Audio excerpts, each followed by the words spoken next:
Este video lo hice por la situación que está pasando con Fernando Casanova, mas no mencionaré nada en particular hacia su persona, sino que hablaré en términos generales porque quiero que el contenido de este video sea temporal, pues antes que Casanova ya hubo y hay otros que están pasando por lo mismo, y en el futuro habrá otros que también pasarán por lo mismo. Comencemos. Ya lo he dicho en otros videos y de nuevo lo repito, todos los miembros de la iglesia estamos llamados a evangelizar. Es uno de los 4 deberes del cristiano para con la fe: conocer la fe, vivir la fe, dar a conocer la fe y defender la fe. Pero ningún cristiano católico, sea laico o consagrado, puede predicar algo distinto al catecismo de la iglesia, pues en el catecismo está expresada la doctrina oficial de nuestra fe. Nosotros solo debemos hacer eco de lo escrito en el catecismo. Cualquier otra cosa distinta es ir en contra de nuestra fe. También siempre debemos tener presente que nuestra fe debe estar en Jesús, pero no en el Jesús según el pastor fulano o en el Jesús según el laico fulano. Nuestra fe debe estar en el Jesús según la iglesia, pues la iglesia es quien sostiene la verdad. Cualquier otro, sea de la denominación que sea, incluso sea católico, sacerdote, obispo, laico, que traiga una supuesta verdad y sea contraria a la doctrina oficial que enseña la iglesia católica, contraria al catecismo, no debemos escucharlo. Ahora, es correcto denunciar lo que no es conforme a la doctrina de la iglesia, aunque sea un obispo o sacerdote. Si dijo algo contrario a la fe, se debe corregir lo que tal persona dijera. Pero ojo, una cosa es corregir y otra cosa es atacar a los dirigentes y a la iglesia. Que un protestante actúe como lo voy a mencionar a continuación es de esperarse, pero que un católico lo haga es lamentable. He visto videos y publicaciones de laicos católicos arremeter contra la iglesia y me sorprende cómo tantos católicos siguen a esos tipos. Miren, si ustedes saben de algún sacerdote u obispo que dijo algo contrario a la doctrina oficial de la iglesia y ven algún video de algún laico católico decir cosas como la iglesia católica se corrompió, o Satanás entró en el Vaticano, o la iglesia católica está lleno de maricones, generalizando y atacando a la iglesia en general, y no al laico o sacerdote que está actuando mal, cuidado. Cosas como esas donde hablan contra la iglesia, valiéndose del error que cometió algún miembro, es actuar como los protestantes anticatólicos, que no buscan la verdad ni indagan en las posturas oficiales de la iglesia, sino que solo les interesa el chisme y los escándalos. Cuando un miembro de la iglesia esté actuando contrario a la fe de la iglesia, lo correcto es decir: el laico fulano o el sacerdote sutano o el obispo tal dijo esto, que es contrario a la fe, y con argumentos esclarecer el error de dicho sacerdote o obispo o laico, atacando lo que tal dijo o denunciando lo que tal hiciera mal. Mas si se pone la persona del video a ofender y atacar a dicho sacerdote u obispo faltando el respeto a la autoridad, cuidado, porque solo Satanás actúa así. Y peor, si se pone a atacar y a arremeter contra la iglesia, valiéndose del error de dicho miembro de la iglesia, diciendo cosas como que la iglesia católica enseña esto o la iglesia católica permite esto, generalizando, como si la iglesia pensara igual o aceptara el comportamiento de dicho miembro rebelde. Cuidado pues con esos supuestos católicos que atacan a la iglesia y solo son sus prédicas causa de división. Confunden a los que los siguen y por desgracia esos que los siguen olvidan su fe, que su fe debe ser según la iglesia y no según esos tipos. Muchos laicos católicos que atacan al Papa o faltan el respeto a las autoridades de la iglesia se valen del pasaje de Gálatas capítulo 2 versículo 14, donde Pablo le llama la atención a Pedro, y tomando ese pasaje se creen con derecho a criticar al Papa. Ojo, lo critican, no dan una opinión o aclaración a lo que el Papa dijera, solo lo atacan e incluso hasta niegan la autoridad del Papa y no lo reconocen como un legítimo ministro. Hago un paréntesis. En cuanto a la moral y doctrina de la fe católica, el Papa está sujeto al catecismo y por ende es infalible, mas puede dar una opinión de un deseo personal ajeno a la doctrina del catecismo. Y nosotros hay que entender que no es tal cosa un dogma de fe, solo es su opinión personal. Y con una opinión personal cualquiera puede diferir y no estar de acuerdo con tal opinión, no pasa nada.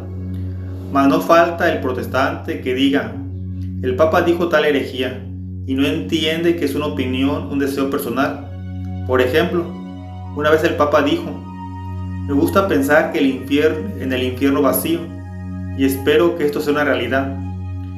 Miré varios videos de protestantes e incluso católicos diciendo: el Papa está negando el infierno, o diciendo: el Papa no cree lo que dice su propia doctrina, cuando la Biblia dice que existe y también el catecismo dice que existe el infierno.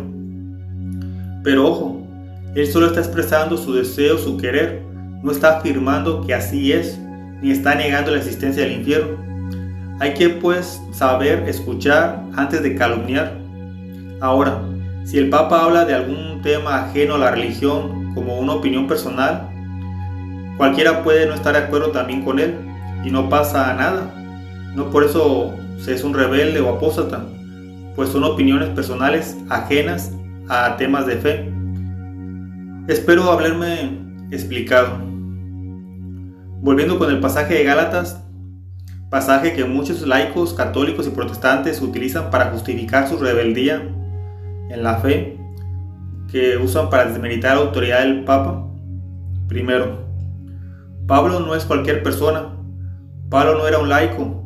Bíblicamente se habla de él como apóstol y presbítero, pues en primera carta a Timoteo capítulo 4 versículo 14 se menciona que fueron los presbíteros los que le impusieron las manos a Timoteo.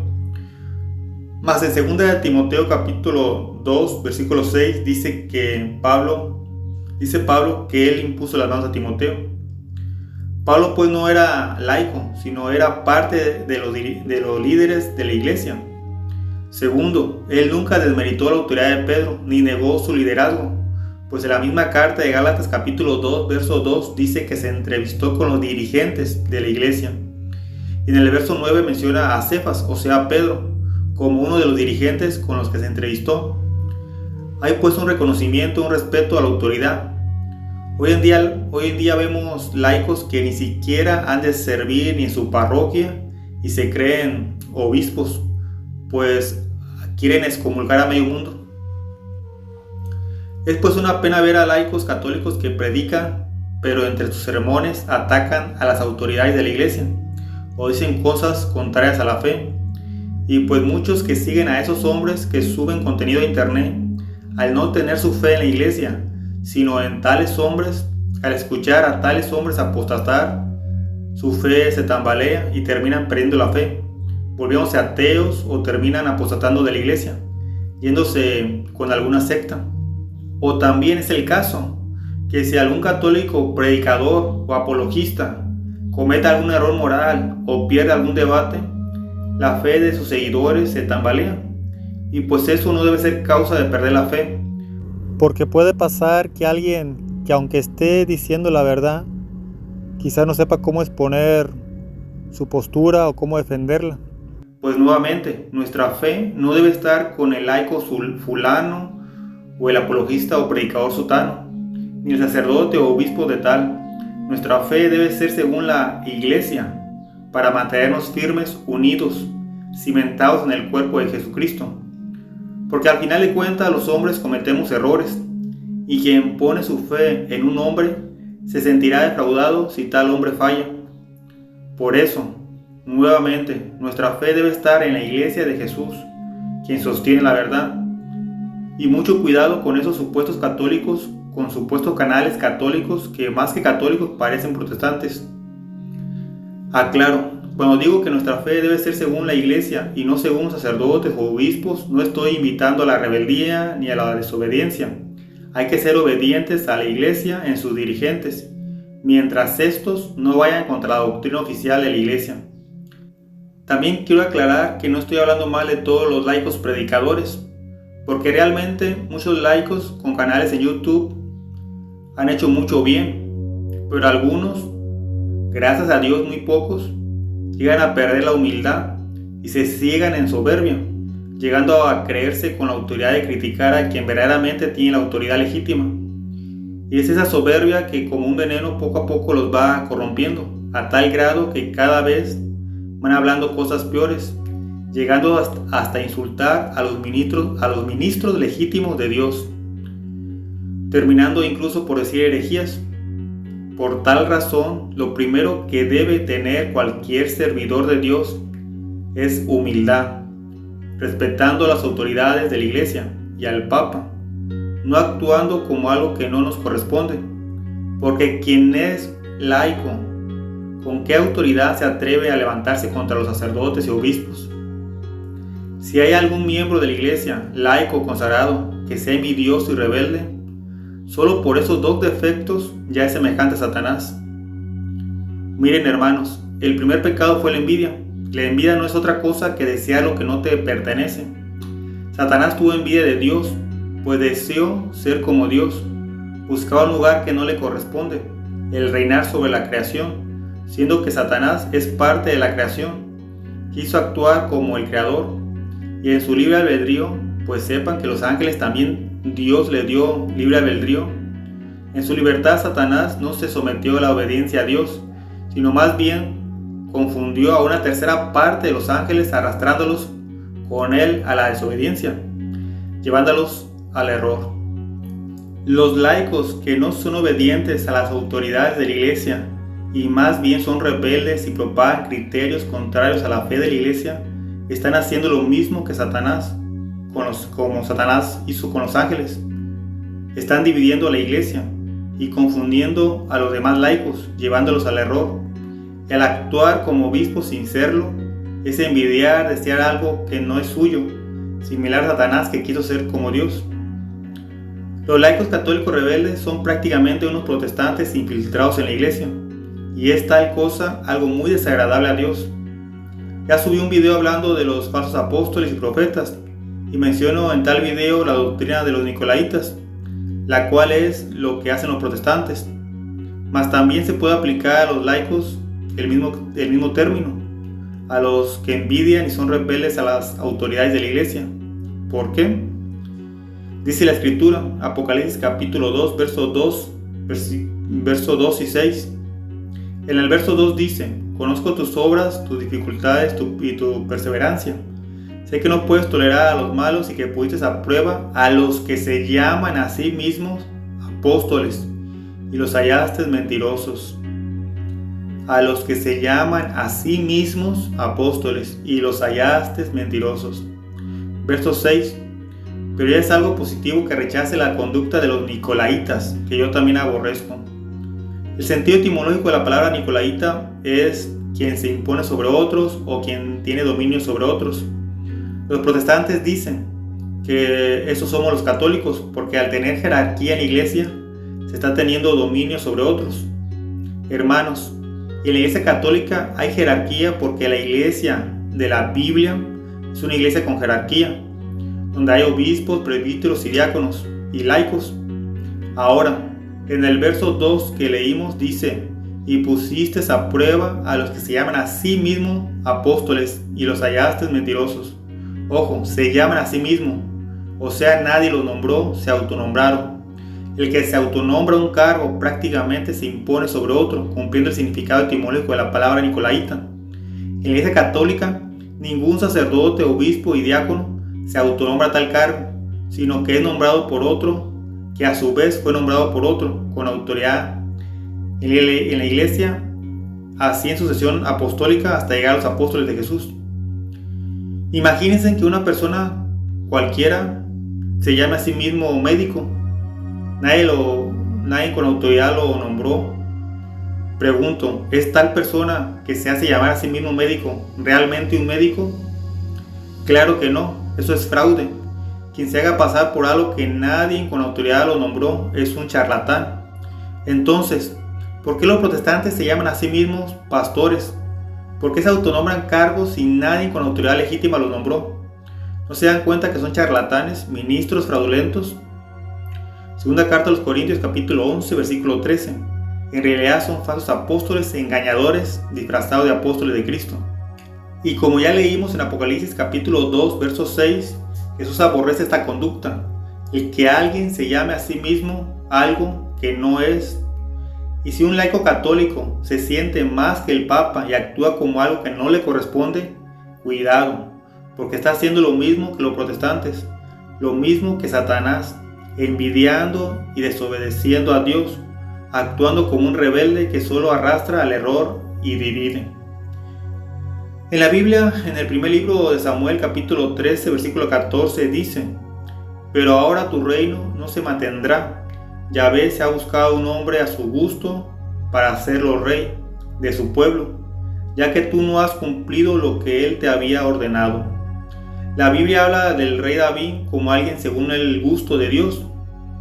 Cuando leí esto por primera vez, recuerdo que todos los pasajes que hablaban del rey David le ponían mucha atención para ver qué cosas tenía David que le agradó tanto a Dios para hacerlo rey.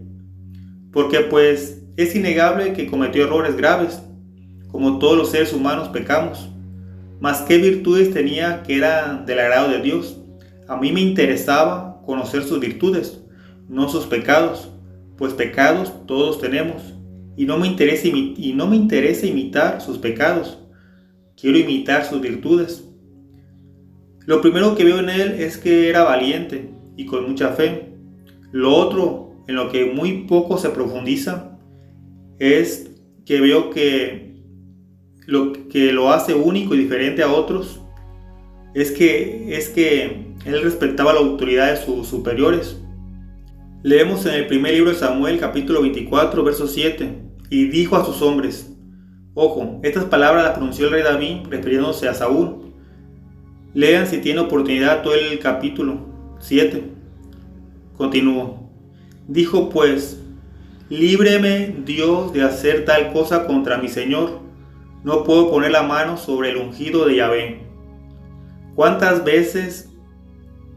oportunidades tuvo de matar el rey David a Saúl y no se atrevió a alzar su mano contra un ungido de Dios? Pues aunque Saúl fue un mal rey, como hay malos obispos y ha habido malos papas, aún así tiene autoridad legítima. Son ungidos de Dios. Y el rey David, a pesar que se le había dicho que sería rey después de Saúl, él nunca se atrevió a ir en contra del rey Saúl, pues mientras Saúl vivía, fue rey. Fue pues paciente David y dejó todo en manos de Dios. Y como le estaba dicho que sería rey, lo fue tras la muerte de Saúl. Aquí vemos lo que Jesús dijo en el Evangelio, según San Lucas capítulo 14, versículo 11. Porque el que se ensalza será humillado y el que se humilla será ensalzado.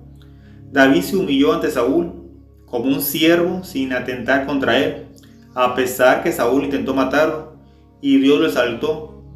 Mas en cambio hay muchos laicos que quieren ser más de lo que son y se exaltan atentando contra las autoridades de la iglesia.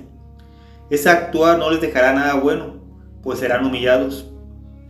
Aprendan del rey David, que jamás alzó su mano contra Saúl. Es pues muy importante la obediencia. Hay que ser dóciles y obedientes, confiados que al final de cuentas es Dios quien guía a la iglesia. Y aunque a veces no estemos de acuerdo con la resolución final que toma la iglesia en algunas posturas, debemos aceptarlas confiado de que Dios prometió por medio de su Espíritu Santo guiarla a toda verdad. He visto videos de protestantes diciendo, es que entre los padres de la iglesia había posturas distintas, pero entiendan, hermanos, cuando la iglesia determina una resolución, los miembros que son obedientes, aunque la resolución final no les favorece, cambian su postura por la fe en que la iglesia tiene la verdad. Ciertamente los padres de la iglesia han aportado a la edificación teológica de la doctrina de la iglesia, pero es la iglesia quien da la última palabra y dice, esto está bien dicho, esto no.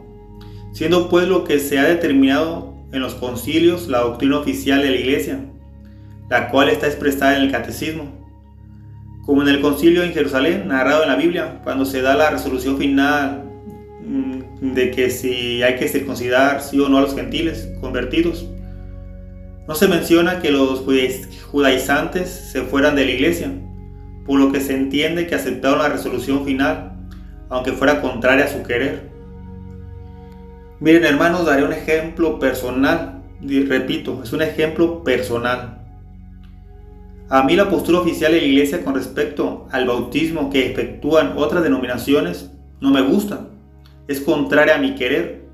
Si por mí fuera, yo diría que solo el bautismo efectuado por un ministro católico debería ser válido. Mas la postura oficial de la Iglesia es que también el bautismo protestante es válido si se hace con la fórmula trinitaria. Y aunque la postura oficial de la Iglesia es contraria a mi querer, yo la acepto como verdad absoluta, pues ¿quién soy yo para contradecir el querer de Dios expresado en su Iglesia? Si Dios ha determinado algo por medio de su Iglesia, yo lo acepto por obediencia, y no voy a predicar jamás mi querer ni mi criterio personal. Solo haré eco del catecismo de la Iglesia, expresando no mi querer, sino el querer de Dios, según la fe de la Iglesia. Sé de personas que abandonan a la Iglesia por no aceptar el querer de Dios, sino que buscan el querer personal. Por ejemplo, algunos que son casados y no les gusta, no les agrada su pareja y quieren divorciarse, o bien son casados pero andan de enamorados de otra y quieren divorciarse para casarse con otra.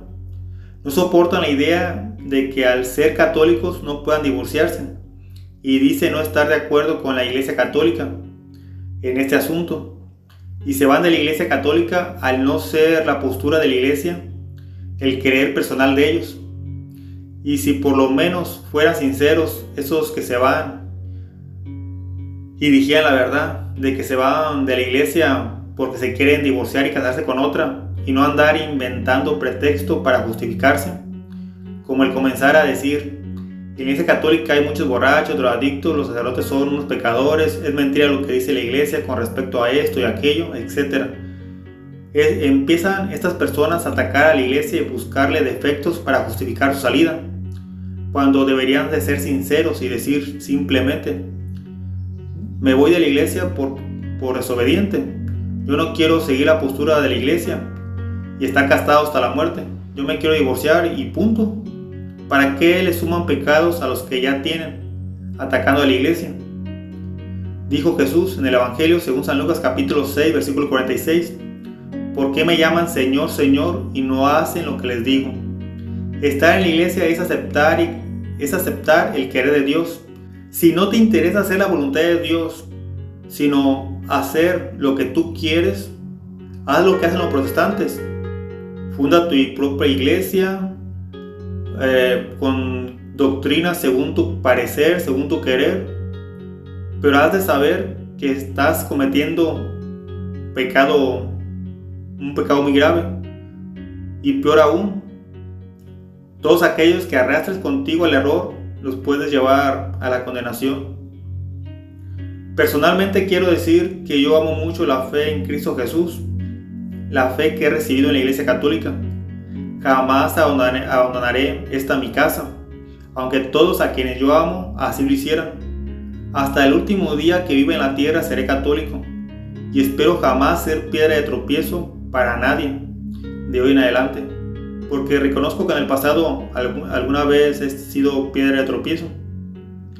Yo entiendo que muchos duden en algún momento de su fe por problemas de la vida y de desinformación que los contamina. Pero yo no tengo derecho a dudar de mi fe, porque he tenido experiencias sobrenaturales que si le hubieran pasado al más ateo se convertiría a Dios, y si le hubieran pasado al protestante más anticatólico se convertiría a la fe según el Evangelio de Jesucristo en la Iglesia Católica. Al darse cuenta que la plenitud de la verdad en Cristo Jesús está en la Iglesia Católica.